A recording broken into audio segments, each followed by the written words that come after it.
People who went missing. What happened? When I was 4, my family took a trip to the city. It was one of those bright spring evenings when everything feels sharp and alive, the hum of traffic, the chatter of people on the sidewalks, and the glow of street lamps starting to flicker on. We were with another family, 5 kids total, all of us winding through the crowded streets of Chinatown, tasting strange smells and trying to figure out how to use chopsticks without dropping food all over ourselves. After dinner, we all linked hands, a long chain of small fingers trying to stay together as we crossed the busy streets. The grown-ups kept a careful eye on us, but that night, my older sibling let go of my hand just as the light turned green. The crowd moved forward like a tide, but I didn't follow. Something caught my eye in a shop window across the street. It was a barber shop, bright and warm inside. A huge man sat in the chair, a barber carefully shaving his head with slow, deliberate strokes. I was mesmerized, standing there watching the clippers buzz against the scalp, feeling like I was seeing a scene from a movie. The window was like a frame frozen in time. When I finally blinked and looked around, the street was empty. No hands to hold, no family faces. Everyone was gone. I started to cry, the sudden loneliness swallowing me whole. That's when a group of teenagers approached. They weren't dressed fancy or anything, just regular kids hanging around the corner. One asked if I was lost. I nodded,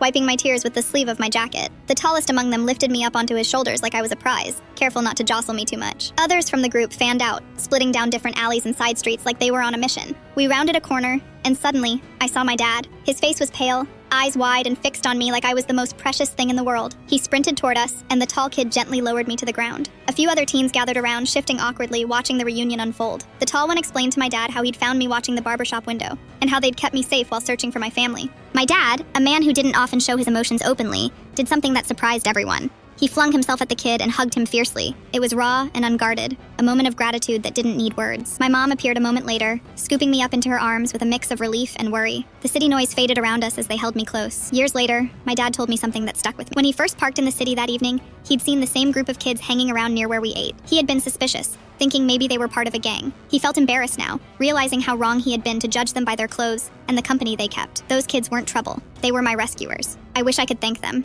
The strangers who stepped in without hesitation, who didn't turn away or ignore a crying child alone in the city. They were just kids themselves, but they became heroes to me for a night. It's a long time ago now, but I still remember the softness of that moment, being carried on shoulders by someone who didn't have to care but did anyway. And the look on my dad's face when he realized how wrong first impressions could be,